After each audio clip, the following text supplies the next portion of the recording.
बीजाङ्कुरजनना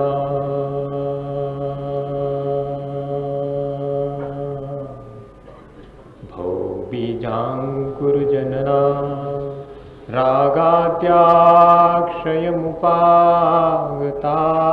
यस्य ब्रह्मा वा विष्णुर्वा हरो जिनो वा नमस्तस्मै। जो विद्यादिसागर सुधी जो विद्यादिसागर सुधी गुरु हैं हितैषी शुद्धात्म में निरत नित्य हितोपदेशी। वे पाप ग्रीष्म ऋतु में जल हैं सयानी पूजूं उन्हें सतत केवल ज्ञान पाने पूजूं उन्हें सतत केवल ज्ञान पाने। बोले भगवान महावीर स्वामी की, आचार्य कुंदु कुंदु स्वामी की, आचार्य गुरु विद्यासागर मुनि महाराज की।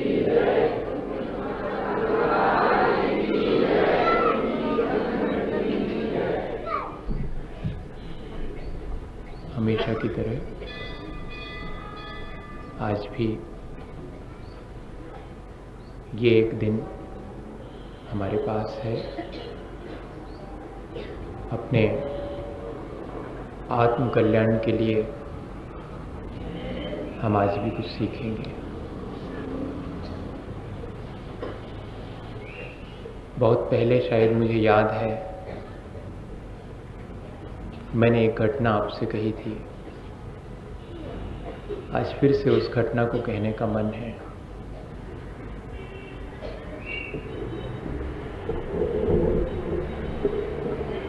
एक बेटा अपने पिता का हाथ पकड़े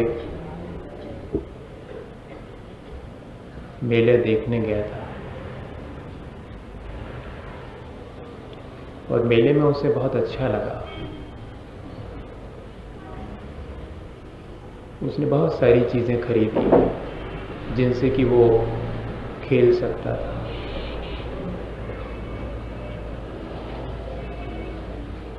इतना सब अच्छा होने के बाद अचानक उस भीड़ में उसका हाथ पिता के हाथ से छूट गया। असल में पिता ने बेटे का हाथ नहीं पकड़ा था, बेटे ने पिता का हाथ पकड़ा था। अगर पिता ने पकड़ा होता तब तो छूटने का कोई सवाल ही नहीं था, पर बेटे ने हाथ पकड़ा था। उस आपाधापी में हाथ छूट गया। हाथ तो जब भी पकड़ना होगा हमें ही पकड़ना होगा। वो कैसे पकड़ सकता है?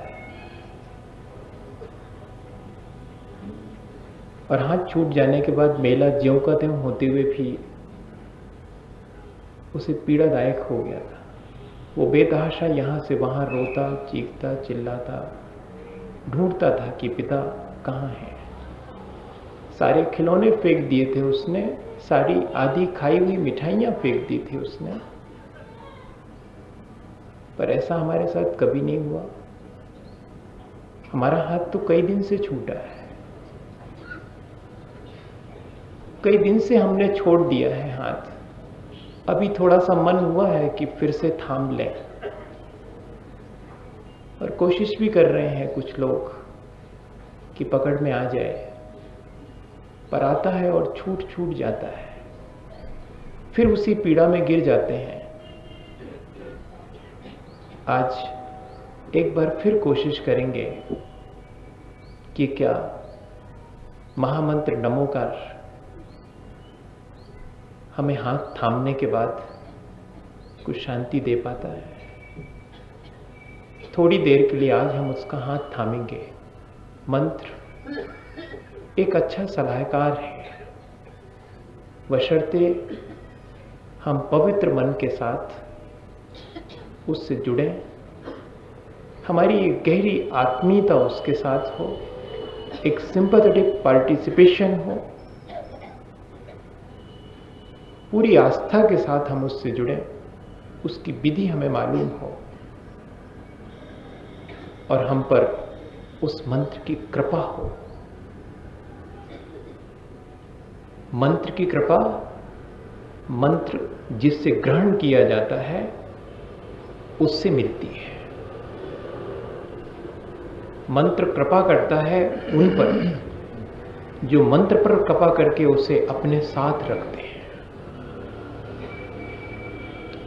नमोकार महामंत्र ऐसा ही मंत्र है, वो हम पर कृपा करने के लिए आतुर है, बशर्ते कि हम उसकी कृपा को महसूस कर सकें। ठीक सूरज की तरह है कि वो सुबह से रोशनी देने के लिए आतुर है, पर खिड़की दरवाजे कितने हमने खोले हैं, लिहाफ हटा करके कितने हम उसके करीब आए हैं, ये हमारे ऊपर निर्भर करता है।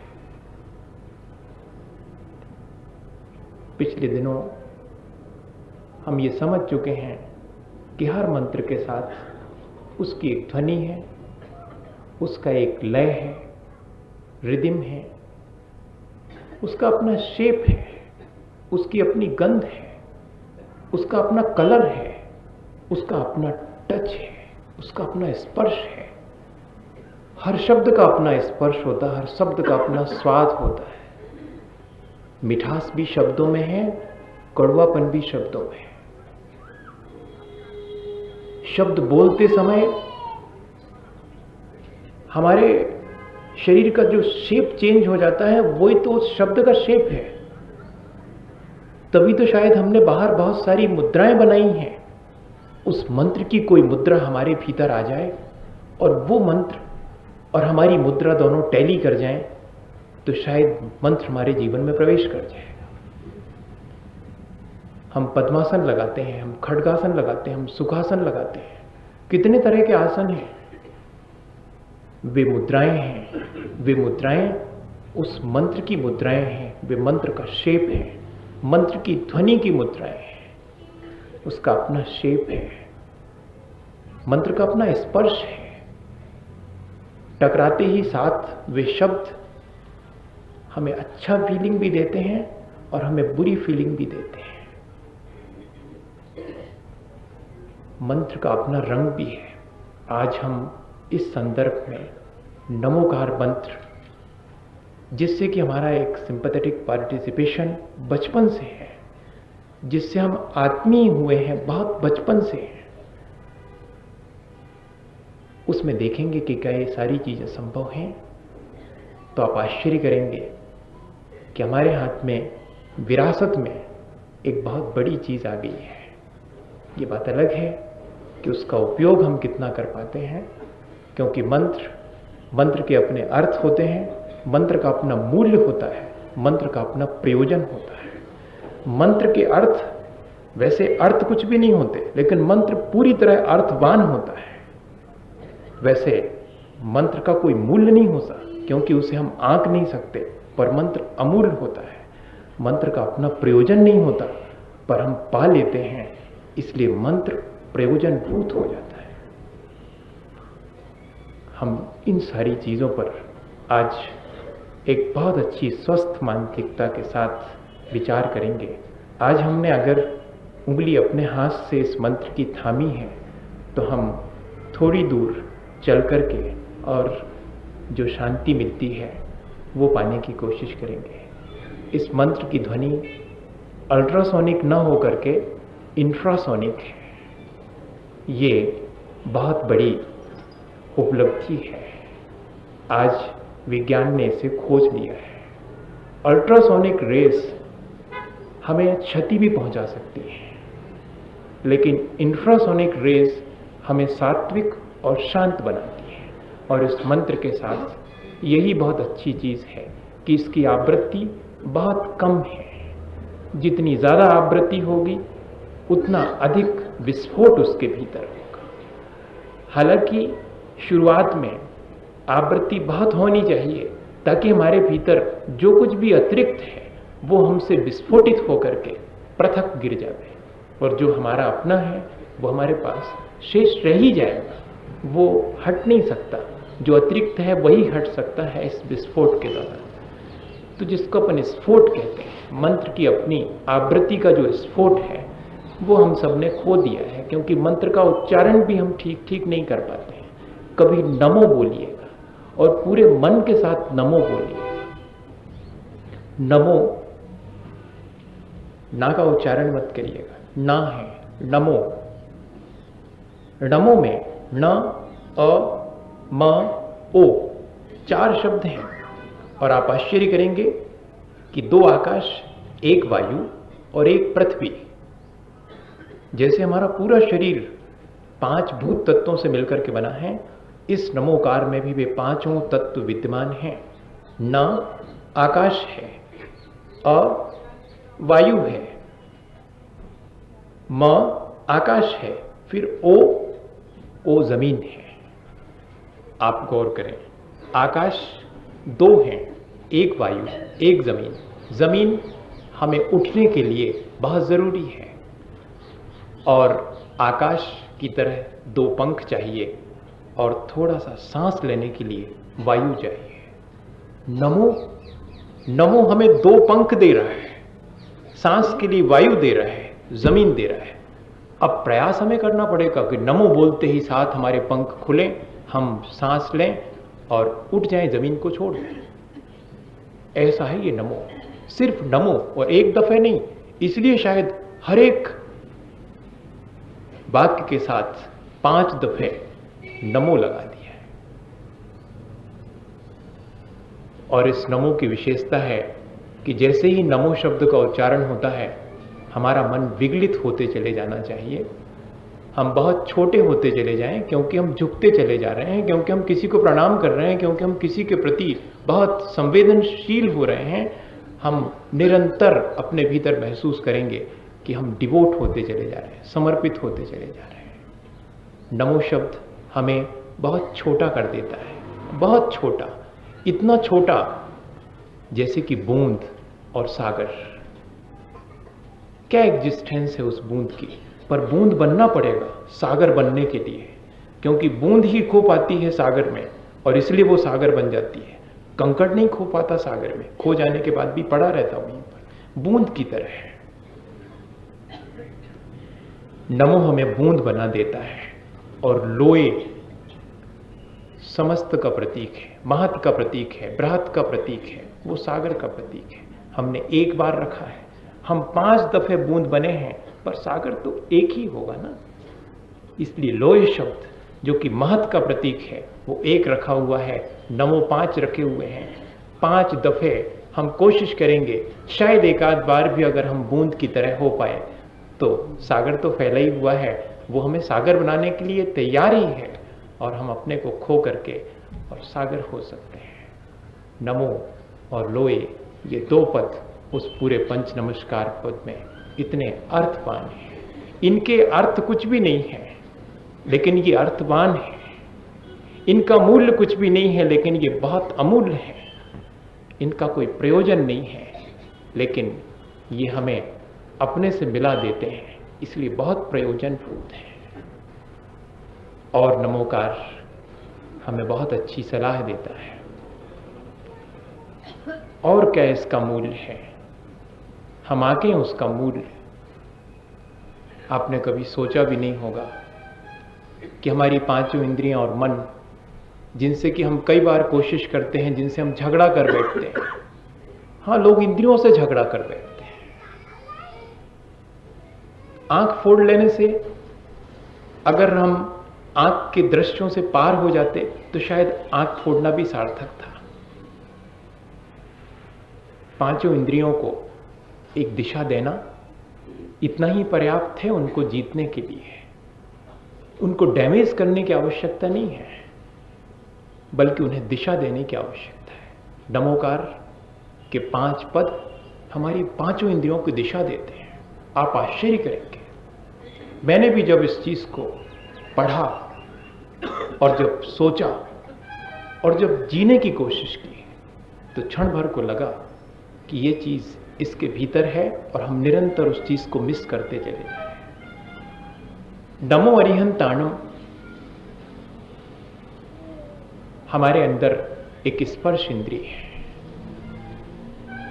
स्पर्श हम सुख और दुख इन दोनों का ही करते हैं। हम स्पर्श के द्वारा सुख और दुख दोनों पाते हैं और शरीर के धरातल पर ही स्पर्श संभव होता है। आत्मा का स्पर्श तो हम कर ही नहीं पाते हैं। इस स्पर्श इंद्रिय के द्वारा हम जो शरीर की अप्रोच में चीजें आती उनका स्पर्श कर पाते हैं, आत्मा का स्पर्श नहीं कर पाते हैं। जो निरंतर आत्मा के स्पर्श की तरफ बढ़ रहे हैं और इस शरीर और आत्मा दोनों को पृथक पृथक करने की कोशिश में हैं, वे साधु परमेष्ठी हैं। क्या हम अपनी स्पर्श इंद्रिय को उन साधु परमेष्ठी का स्मरण करके कोई दिशा देना नहीं चाहेंगे? शरीर के स्तर पर छूने की कोशिश न करके क्या हम आत्मा के स्तर पर स्वयं को छूने की कोशिश करेंगे तो हमारी स्पर्श इंद्रिय सार्थक हो जाएगी। हमें रसना मिली हुई है, खट्टे मीठे पता नहीं कितने तरह के हम स्वाद चखते हैं और रसना दो काम करती है, स्वाद भी देती है और आवाज भी देती है, बोलती भी है। और एक ही ऐसे परमेष्ठी हैं जिनका बोलने पर कमांड है और जिनका अपनी रचना पर कमांड है। उपाध्याय परमेष्ठी हैं, वे निरंतर सूत्र वचन ही बोलते हैं और स्वाद से परे हैं क्योंकि वे साधु भी हैं साथ में, और स्वाद से परे होने की यात्रा में वो निकल पड़े हैं और एक स्टेप आगे बढ़ गए हैं। साथ साथ उनने अपनी वाणी को संभाल भी लिया है। क्या हम उपाध्याय परमेष्ठी का स्मरण करके अपनी इस जिह्वा के स्वाद और इससे निकलने वाले शब्दों को संभालने की कोशिश नहीं कर सकते हैं? संभालने की कोशिश कर सकते हैं। फिर कभी आपने सोचा हमारे पास घ्राण इंद्रिय भी है, सूंघती है, अच्छी सुगंध और दुर्गंध दोनों को सूंघती है, दोनों के बीच भेदभाव करती है। लेकिन अगर कोई गुणग्राही हो तो वो क्या करेगा? सुगंध और दुर्गंध से परे जहां गुण देखेगा उसे ग्रहण करने की कोशिश करेगा।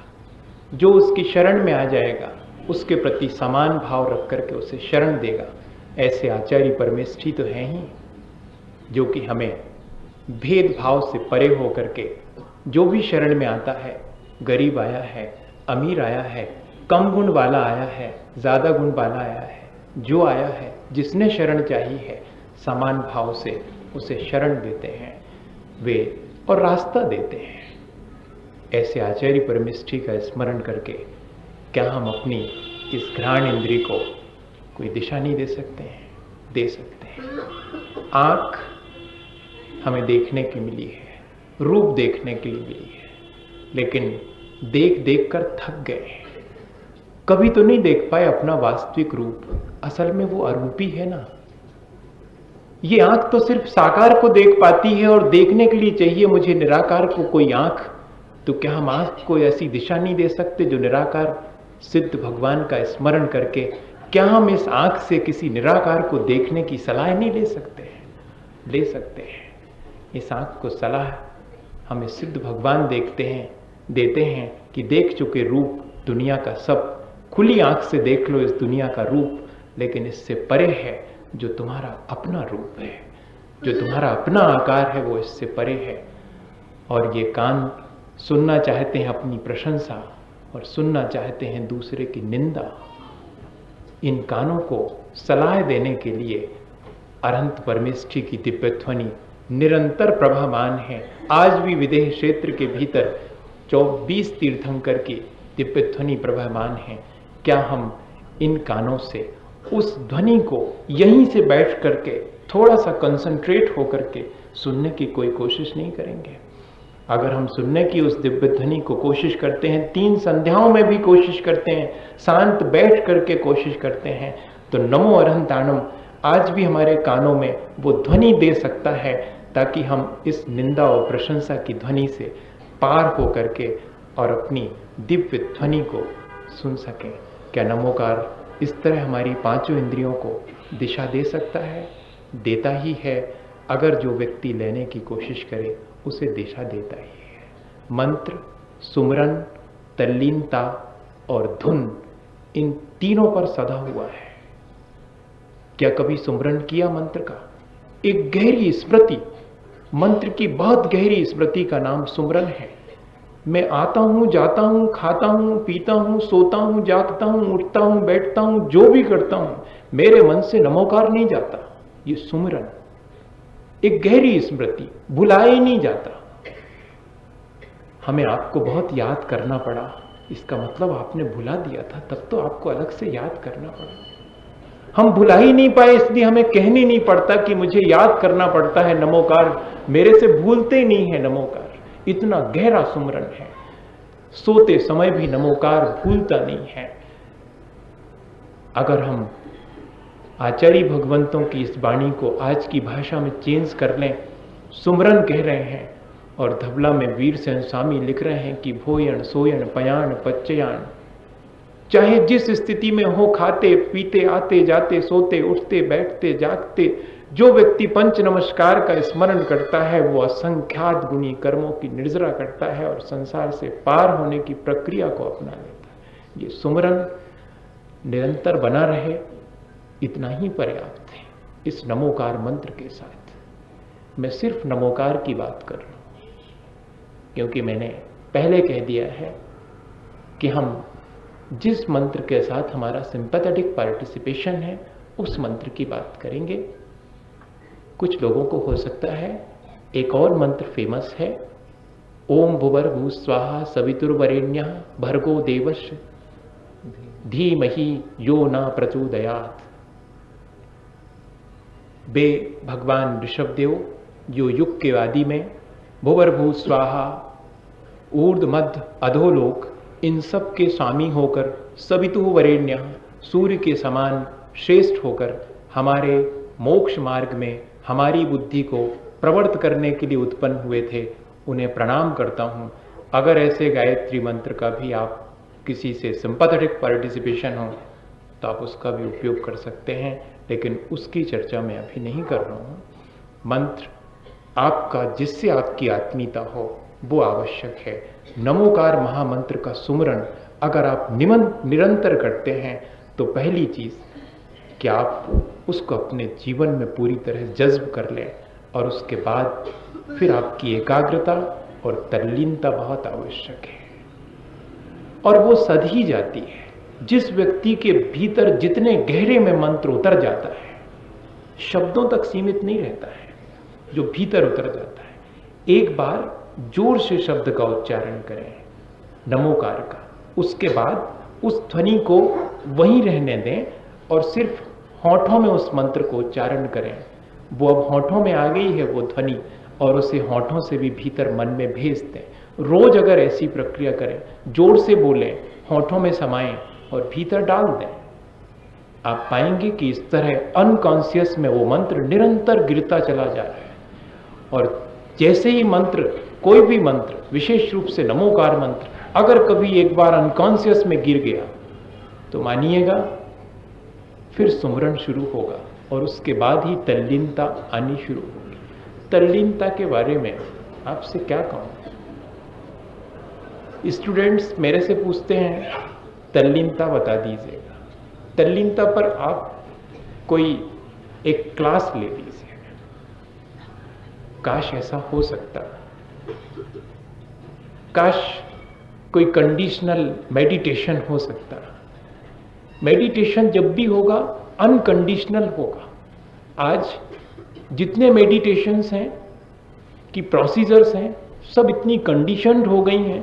हमको एक व्यवस्थित कमरा चाहिए, डनलप का गद्दा चाहिए, फिर लाइटिंग चाहिए, कोई साउंड चाहिए, फिर कोई हमें बताने वाला चाहिए कि ऐसा ऐसा सोचो, तब हम ध्यान कर पाते हैं, तब हम मेडिटेट, तब हम तल्लीन हो पाते हैं। नमोकार निरंतर अगर हमारे भीतर बज रहा है तो वो हमें तल्लीनता देगा। छोटे से बेटे को देख लीजिएगा, जब वो रेत में अपना घर बनाता है। दुनिया में बन रहे होंगे बहुत सारे बम, और दुनिया में बन रहे होंगे बहुत सारे तोड़ फोड़ के सामान, लेकिन वो बिल्कुल चिंतित नहीं है कि मेरा घर टूट जाएगा। वो तल्लीन है बनाने में, वो कंस्ट्रक्टिव है। मंत्र इसी तरह हमें तल्लीनता अनायास दे देता है।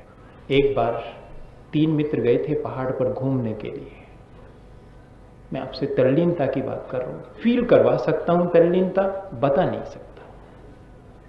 जब थक जाता हूं बताते बताते, तो फिर सोचता हूं कि फील कराऊं आपको, आप अनुभव कर सकें इसी क्षण एक क्षण। क्योंकि कुछ चीजें हैं जो ज्ञान में अटती नहीं है, कुछ चीजें हैं जो एक्सप्लेनेशन के बाहर होती हैं, उनको सिर्फ फील किया जा सकता है। और हम लोग जो है उन चीजों को आज समझने की बहुत कोशिश करते हैं, बशर्ते उसे फील करने की। पूरा मंत्र फील करने की चीज है, समझने की चीज नहीं है। फिर भी क्या करें, उस फीलिंग्स को कैसे आप पा सकेंगे, इसके लिए थोड़ा बहुत शब्दों का आलंबन लेना पड़ रहा है, कहानी का आलंबन लेना पड़ रहा है। पर फीलिंग्स आपको पता नहीं कब होंगी, शायद हो जाए, सुनते सुनते हो जाए। और जब भी होगा, मैं आपसे कहता हूं कि किसी भी क्षण कोई भी बहुत छोटी सी चीज आपके भीतर अनकॉन्शियस में गिर जाएगी। कोई बहुत छोटी सी चीज, एक बहुत छोटा सा सेंटेंस भी गिर जाएगा तो भी पर्याप्त है। सोचा जाने कल्याणम, सोचा जाने पावगम, ओभ्यम पि जाने सोचा, जम श्रियम तम समाचरी। सुनकर के ही धर्म का मार्ग जाना जाता है, सुनकर के ही पाप का मार्ग जाना जाता है। कल्याण अकल्याण के मार्ग सुनकर के ही जाने जाते हैं। लेकिन बुद्धिमान वो है जो कल्याण को स्वीकार करता है, अकल्याण को छोड़ देता है। आप बहुत गौर से सुने, काश हम अगर सुन पाते, एक बार भी कोई ठीक से सुन लेता तो शायद दूसरी बार सुनने की आवश्यकता नहीं पड़ती। एक बार कोई अगर दर्शन कर लेता तो दूसरी बार कोई दुनिया की चीज देखने की जरूरत नहीं पड़ती। लेकिन क्या करें, हम इतने कमजोर हैं कि हमें बार बार सुनने के बाद भी ठीक से नहीं सुनाई पड़ता, सब कुछ देखने के बाद भी ठीक से दिखाई नहीं पड़ता। कोशिश करें। 3 मित्र गए थे एक पहाड़ पर, और उन्होंने देखा कि एक कोई बहुत साधु जैसा पुरुष, भद्र पुरुष खड़ा हुआ है।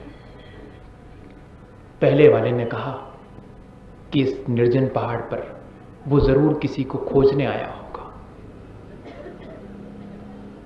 तो दूसरे वाले ने कहा कि अगर वो किसी को खोजने आया होता तो इतना चुप कैसे खड़ा होता, वो तो खोज रहा होता।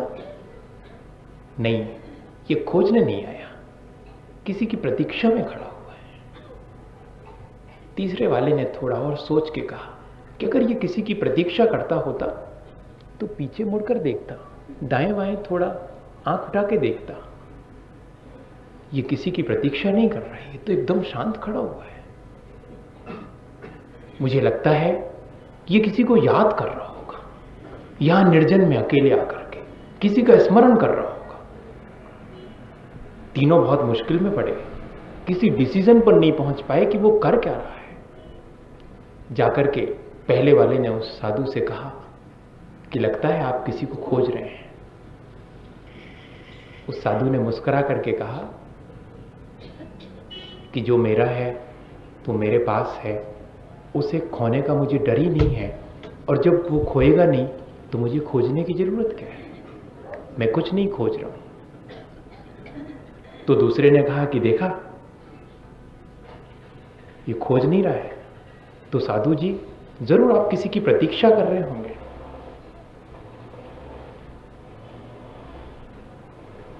आप प्रतीक्षा में हैं किसी की, आपको इंतजार है किसी का। उन्होंने कहा कि मैं तो अपने पास हमेशा से हूं, मैं कहीं गया ही नहीं, मुझे किसी की प्रतीक्षा नहीं है। तीसरे ने कहा कि देखा मेरी बात सही होगी, अब आप याद कर रहे होंगे किसी को। साधु ने कहा कि मैं भूलते नहीं अपने को, मुझे याद करने की जरूरत ही नहीं। तीनों बहुत मुश्किल में पड़ गए। उन्होंने हाथ जोड़ लिए कि बताइए फिर आप क्या कर रहे हैं। साधु ने कहा I am just existing. I am not doing. मैं कुछ भी नहीं कर रहा हूं, मैं सिर्फ जो है उसे फील कर रहा हूं। जो है मैं उसके साथ तन्मय हूं। मैं किसी खोज में नहीं हूं, मैं किसी की प्रतीक्षा में नहीं हूं, मैं किसी की स्मृति में नहीं हूं।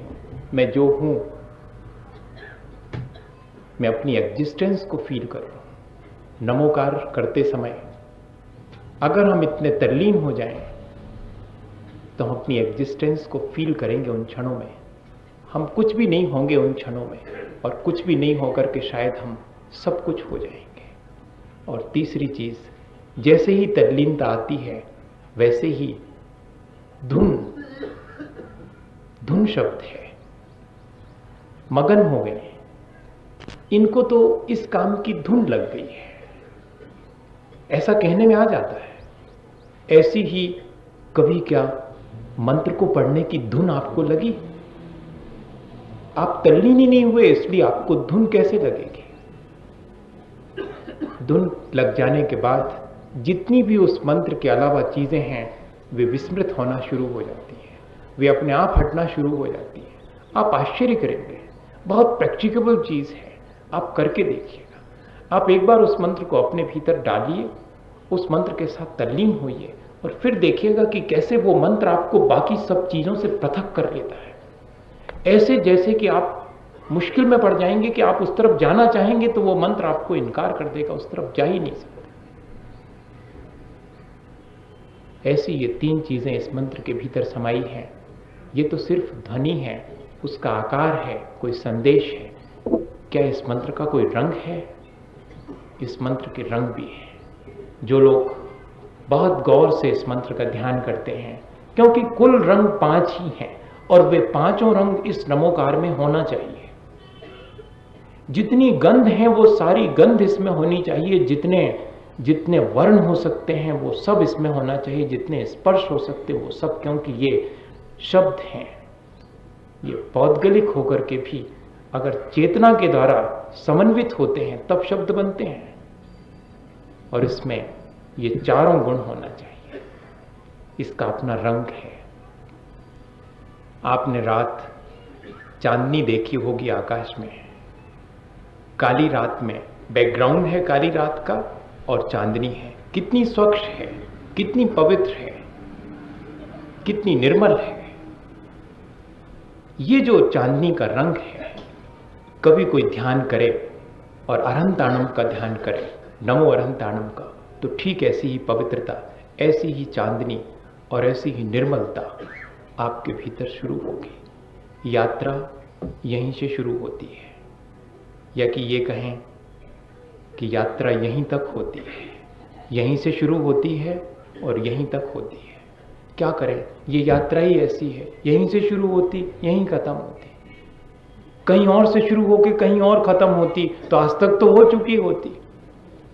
कितनी सारी यात्रा कर ली हमने, हजारों किलोमीटर हम चले होंगे, लेकिन ये यात्रा ऐसी है, पवित्रता से शुरू होती है और अंततः पवित्रता पर जाकर ही रुकती है।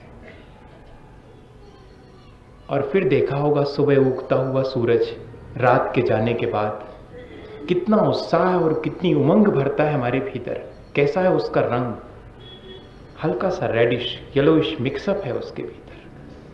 वो जो लालिमा है सुबह की, जो कि हमारे भीतर उत्साह और उमंग देती है, वही सिद्ध भगवान का रंग है।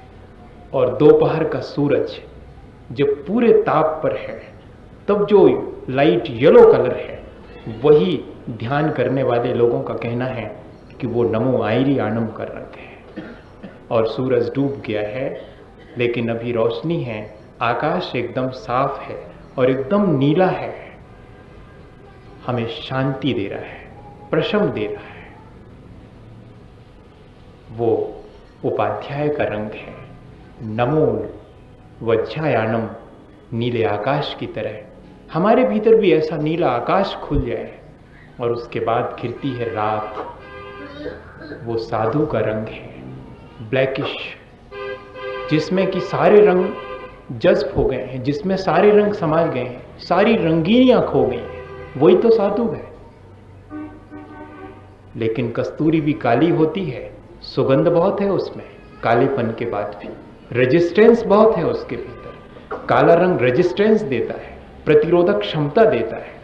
और वहीं से भी यात्रा अगर शुरू करना चाहें तो वहीं से भी शुरू होती है। कोयला भी काला होता है, लेकिन अगर थोड़ी सी उसके भीतर आग प्रकट हो जाए, है उसके भीतर आग, वो प्रकट हो जाए, अगर तपस्या की आग प्रकट हो जाए उस काले रंग के कोयले में, तब क्या होता है?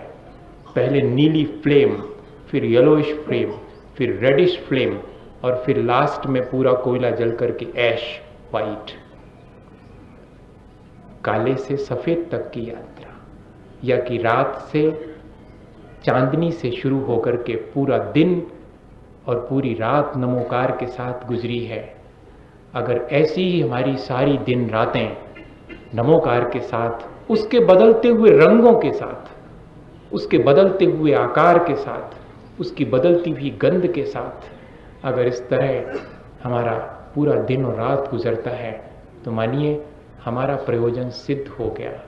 और कोई प्रयोजन इस नमोकार का नहीं है।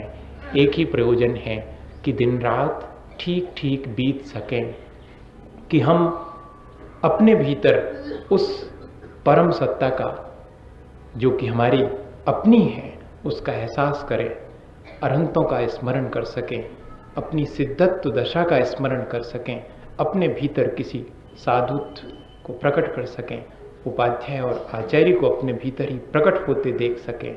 इसके लिए ही तो नमोकार है, इतना ही प्रयोजन है। इस प्रयोजन में अगर आप चूक जाएंगे, तब फिर मानिए कि आप इसको वैसा फील नहीं कर पाएंगे। मैं ये नहीं कह रहा हूँ कि अगर आप नमोकार का गड़बड़ उच्चारण करेंगे तब आपको कुछ नहीं होने वाला, होगा, घाटे का सौदा होगा तो कुछ भी नहीं हो ऐसा संभव नहीं है। एक बार भी बेमन से भी नमोकार पड़ा है, एक बार भी बेमन से मंदिर के दरवाजे के अरहंत भगवान के सामने से निकल रहे हैं बेमन से, तब भी बेनिफिट होगा, लॉस कुछ नहीं होने वाला, ये ध्यान रखना। नमोकार इतना सेफ है, मैं आपसे ये कहना चाह रहा हूं। और बहुत सारे मंत्रों के बारे में भी अध्ययन करने के बाद मालूम पड़ा कि अगर थोड़ा भी उनमें कुछ गड़बड़ी हो गई तो जितना लाभ नहीं है उतनी हानि है। लेकिन नमोकार कहीं से शुरू कर दीजिए, नमो लोये सबु साहुनम, नमो वज्झायणम, नमो आयरियाणम, नमो सिद्धाणम, नमो अरिहंताणम, नमो अरिहंताणम, नमो लोये सबु साहुनम, नमो वज्झायणम, नमो आयरियाणम, नमो सिद्धाणम, कहीं से शुरू कर लीजिएगा। नमोकार मंत्र आपको एक रिदम देगा, आपको शांति ही देगा, आपका कुछ भी हानि नहीं करेगा। इसका प्रयोजन ही ये है कि वो सबको शांति दे, और कोई प्रयोजन ही नहीं है इसका। ये इतना प्रयोजनभूत है, लेकिन हम क्या करें, हम अपना प्रयोजन कुछ और ढूंढ लेते हैं और वहीं हम गड़बड़ में पड़ जाते हैं। जो ये देना चाहता है वो हम लेना नहीं चाहते, और हम जो लेना चाहते हैं वो इसके देने की गुंजाइश ही नहीं है। तो कैसे करेगा? जिसके पास जो है वो ही ना दे पाएगा, हमें उससे वही मांगना चाहिए। और मांगना क्या, हमें उसको अपने जीवन में पा लेना चाहिए, तो वो तो बिना मांगे देगा। किसी के साथ आत्मीयता हो तो हाथ फैलाना पड़े। हाथ तो हम सिर्फ ये बताने के लिए फैलाते हैं कि हाँ हम चाहते हैं, वरना वो देने के लिए तो निरंतर उत्सुक है ही। हमें हाथ फैलाने की भी जरूरत नहीं है, पर वो चाहता तो इतना जरूर है, जिससे हमारी आत्मीयता, उसके सामने भी हाथ थोड़ा सा फैलाते हैं, ये बताने के लिए कि हम चाहते हैं।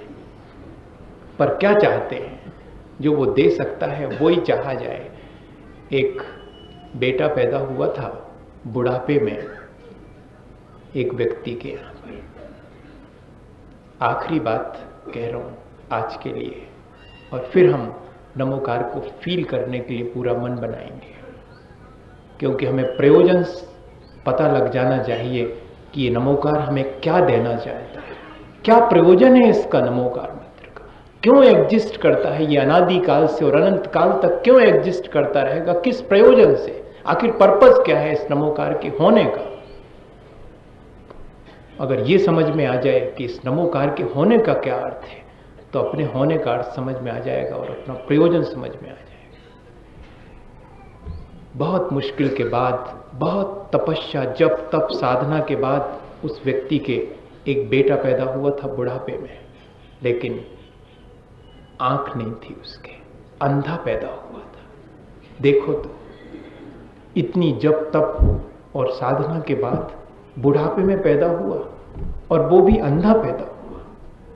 फिर भी उसने कहा कि चलो कुछ हुआ तो। पढ़ने के लिए उसे गुरुकुल भेज दिया। बड़ा होकर के जब वो बेटा वापस लौटा तो पहले नंबर आकर के पिता से उसने कहा कि जिस तरह मेरी आंखें नहीं हैं, क्या आप भी अंधे हैं? पिता तो चौंक गया। उसने कहा नहीं बेटे, मैं और तुम्हारी मां, हम दोनों भली प्रकार से देख पाते हैं, हमारी आंखें हैं।